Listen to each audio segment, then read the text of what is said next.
In Afghanistan, America, our 25 NATO allies, and 15 partner nations are helping the Afghan people defend their freedom and rebuild their country. Thanks to the courage of these military and civilian personnel, a nation that was once a safe haven for al-Qaeda is now a young democracy where boys and girls are going to school. New roads and hospitals are being built, and people are looking to the future with new hope. These successes must continue. So we're adding 3,200 Marines to our forces in Afghanistan, where they will fight the terrorists and train the Afghan army and police. Defeating the Taliban and al-Qaeda is critical to our security, and I thank the Congress for supporting America's vital mission in Afghanistan.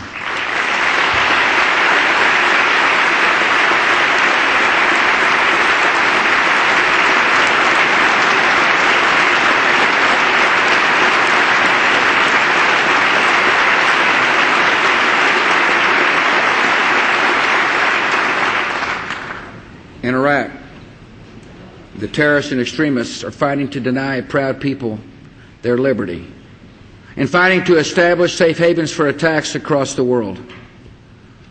1 year ago, our enemies were succeeding in their efforts to plunge Iraq into chaos. So we reviewed our strategy and changed course. We launched a surge of American forces into Iraq.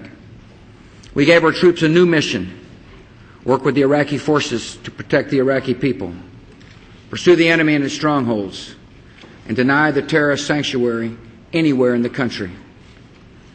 The Iraqi people quickly realized that something dramatic had happened. Those who had worried that America was preparing to abandon them instead saw tens of thousands of American forces flowing into their country. They saw our forces moving into neighborhoods, clearing out the terrorists, and staying behind to ensure the enemy did not return. And they saw our troops, along with provincial reconstruction teams that include Foreign Service officers and other skilled public servants, coming in to ensure that improved security was followed by improvements in daily life. Our military and civilians in Iraq are performing with courage and distinction, and they have the gratitude of our whole nation.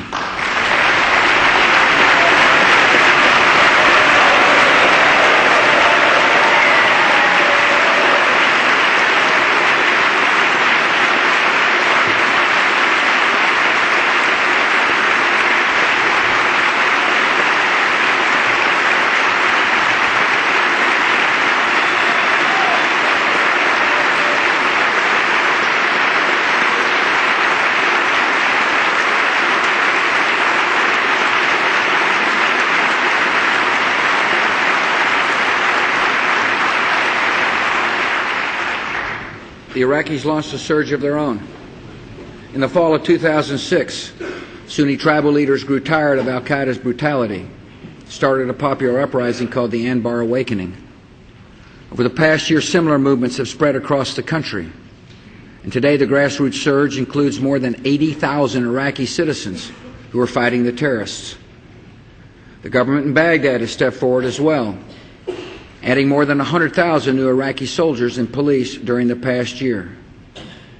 While the enemy is still dangerous and more work remains, the American and Iraqi surges have achieved results few of us could have imagined just 1 year ago.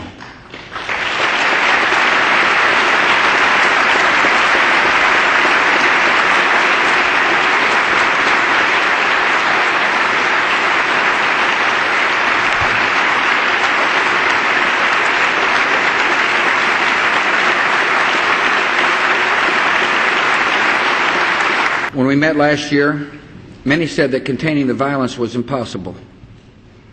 A year later, high-profile terrorist attacks are down, civilian deaths are down, sectarian killings are down. When we met last year, militia extremists, some armed and trained by Iran, were wreaking havoc in large areas of Iraq. A year later, coalition and Iraqi forces have killed or captured hundreds of militia fighters. And Iraqis of all backgrounds increasingly realize that defeating these militia fighters is critical to the future of their country. When we met last year, al-Qaeda had sanctuaries in many areas of Iraq, and their leaders had just offered American forces safe passage out of the country. Today, it is al-Qaeda that is searching for safe passage. They have been driven from many of the strongholds they once held, and over the past year, we've captured or killed thousands of extremists in Iraq, including hundreds of key al-Qaeda leaders and operatives. Last month, Osama bin Laden released a tape in which he railed against Iraqi tribal leaders who have turned on al-Qaeda and admitted that coalition forces are growing stronger in Iraq. Ladies and gentlemen, some may deny the surge is working, but among the terrorists, there is no doubt. Al-Qaeda is on the run in Iraq, and this enemy will be defeated.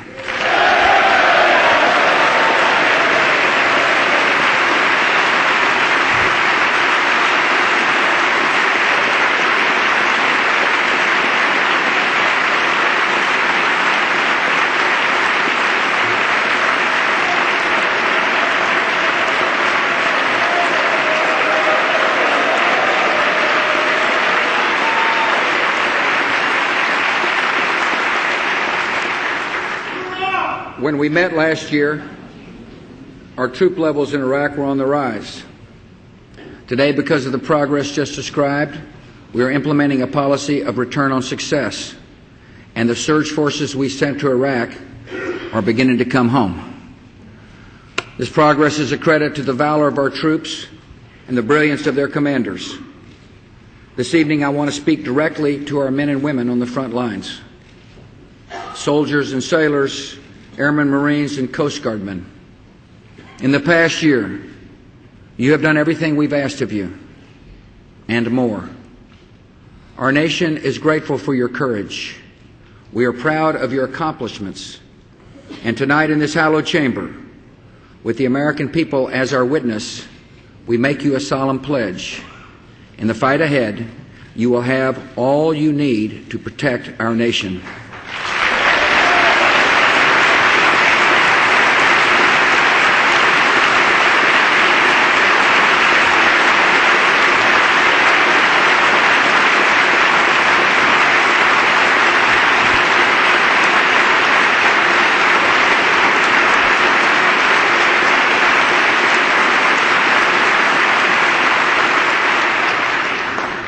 And I ask Congress to meet its responsibilities to these brave men and women by fully funding our troops.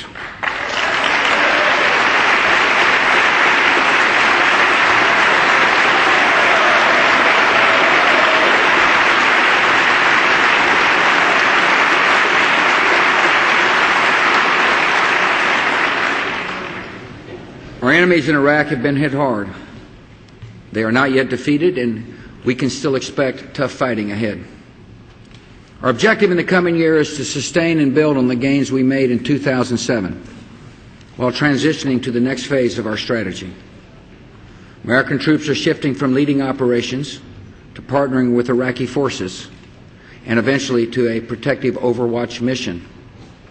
As part of this transition, one Army Brigade combat team and one Marine Expeditionary Unit have already come home and will not be replaced.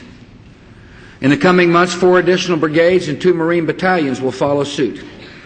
Taken together, this means more than 20,000 of our troops are coming home.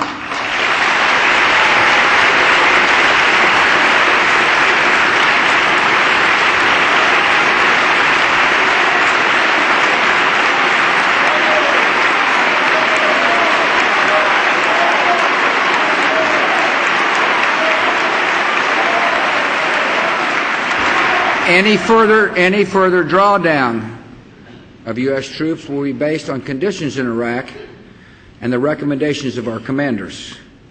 General Petraeus has warned that too fast a drawdown could result in, quote, the disintegration of the Iraqi security forces, al-Qaeda Iraq regaining lost ground, and a marked increase in violence. Members of Congress, having come so far and achieved so much, we must not allow this to happen.